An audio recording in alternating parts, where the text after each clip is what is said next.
Welcome to the March 27th edition of Sideline View. We're at the Hockey House today. We're going to talk some basketball. They did let Warriors coach Scott Stanfield in here, even though he's a basketball coach. Dan was kind enough to let him in. So start off, Stan. I know you emailed a letter over the weekend. Today it's in today's dispatch, and I'd highly encourage everybody to read that about a terrific ride you guys had. Talk a little bit about how the community got behind this program as you went along, and just kind of the way it finished there. Yeah, it was quite a year. We knew something special was happening when we started our season, and I think it took the fans a little bit to realize that. And once they saw the kids play, they also knew and sensed something was pretty special. And we knew it very early. I realized it when we scrimmaged Osseo down there right away after a couple days of practice that we could compete and probably beat that team if it was a game situation. So we knew right away, and the kids bought into what we were doing and what we wanted to do, and the fans then jumped on board, and it just built from there. And I really believe they carried us into the state tournament.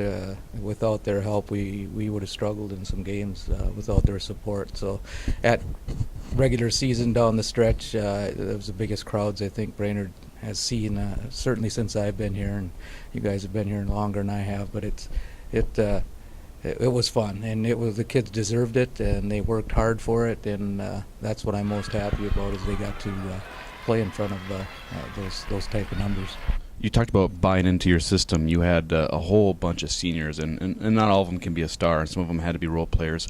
Was it you, or was it them that just kind of kept that team aspect of it? Did you have to say anything to the kids, or was it them just kind of taking care of themselves? Well, a couple years ago, when there would have been 3 years ago, we kind of were going to make the switch to a different kind of offense, spread teams out, use our athletic ability a little more, and that was what these kids like to play. So we met with them a lot that summer prior to me being hired, and we worked on a lot of that stuff, and you could see that this was going to work, and we just had to stick with it.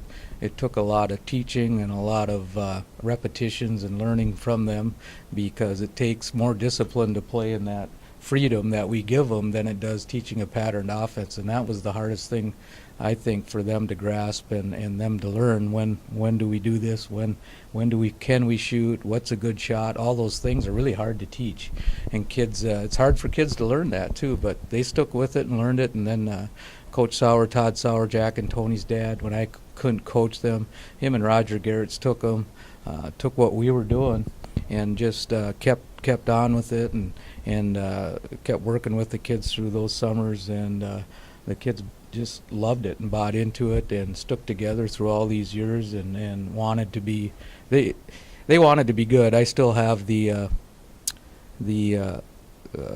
goal sheets that they filled out last spring about this time, that and I read them over, and as the season progressed I would reread them, and man, they had big goals. I mean, they wanted to get to the state tournament, and I go, Stan, don't screw this up.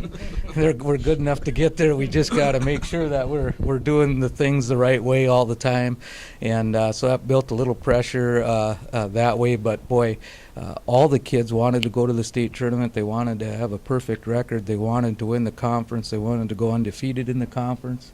And a number of them had to win the state championship, and that is a huge goal. And I really think that, if we get the right seed, we may be in that championship game, and anything can happen then. But to our kids' credit, that didn't happen. But they went down and represented Brainerd well, and they played well. I watched the game twice now, and I'm thinking we were better than that team for probably 90% of the game, and it was tied at 56, and who was ever going to score next was probably going to win, and unfortunately they hit a couple shots and we didn't.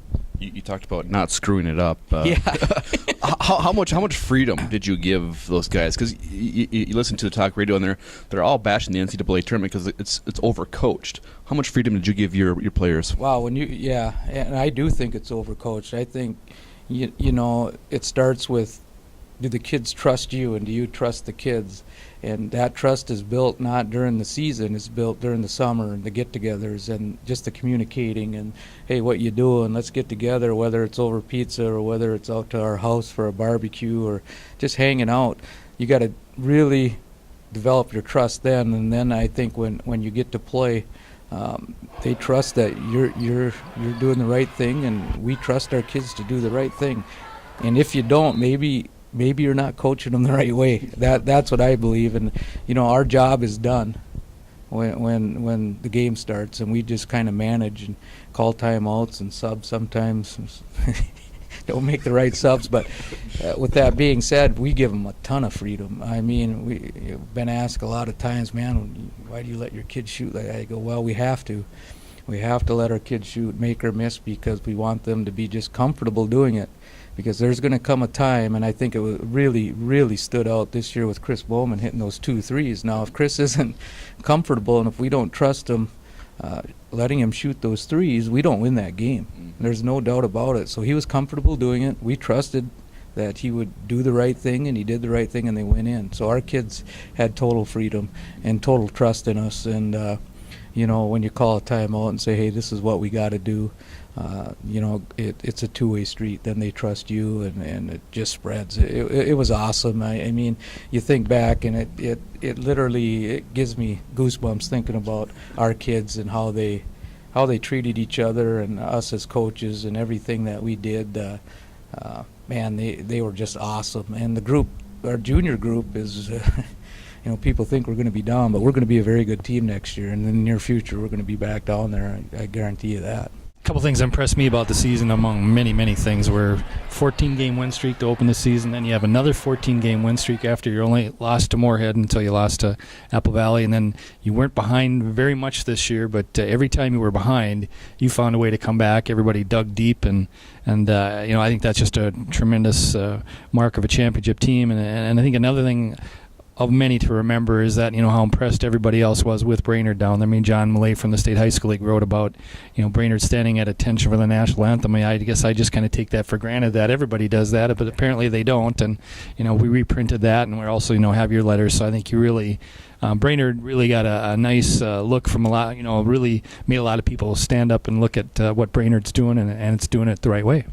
Right, and that's what we did. We decided a couple years ago we were going to be different in a unique way, and that was just that we were going to love one another, that we were going to take care of each other, that we were going to stick together, and our locker room wasn't have anything to do with basketball. It was about our relationships with God and our family, and our being humble and treating each other the right way, and the kids just bought into it because they're good kids and they want to do the right thing. And as far as us standing at attention for the national anthem, the one thing I cannot stand, and I watch it time and again on TV or at high school games where kids are not paying attention, they're tying their shoes, or they're looking around, or they're bouncing around, and I just told our kids, hey, if we can't stand still with our hands and our hearts for 2 minutes while the anthem's playing, how can we trust you to play in a tight game? And they took that to heart, and so we did that for the last 2 years, so it's nothing new for us, but it certainly was new for them down there. And Coach Ramey says, people always see the big things, but it's the little things they notice, and that's really true.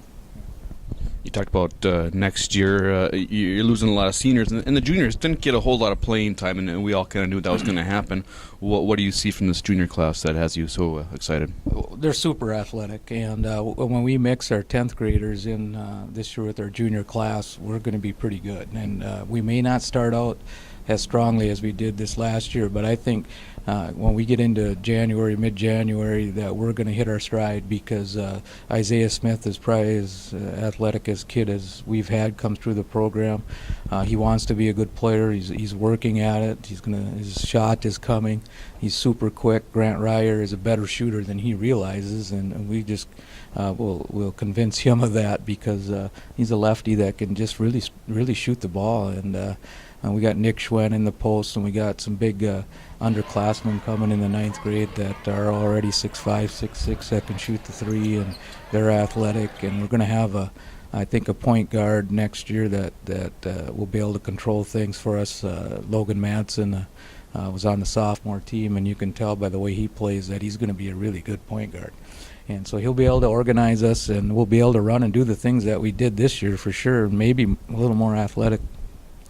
Well, I don't know unless how many other questions we have for Stan. I know he's got to go to Dallas tomorrow for the regional, so he wants to probably get going. But otherwise, you have anything else, Jeremy? Otherwise, it's been a great run. Stan has been really. We've had a great time covering you, and it's been really fun, and we thank you for that, and thank you for joining us today on Sideline View, and we hope to join you next week.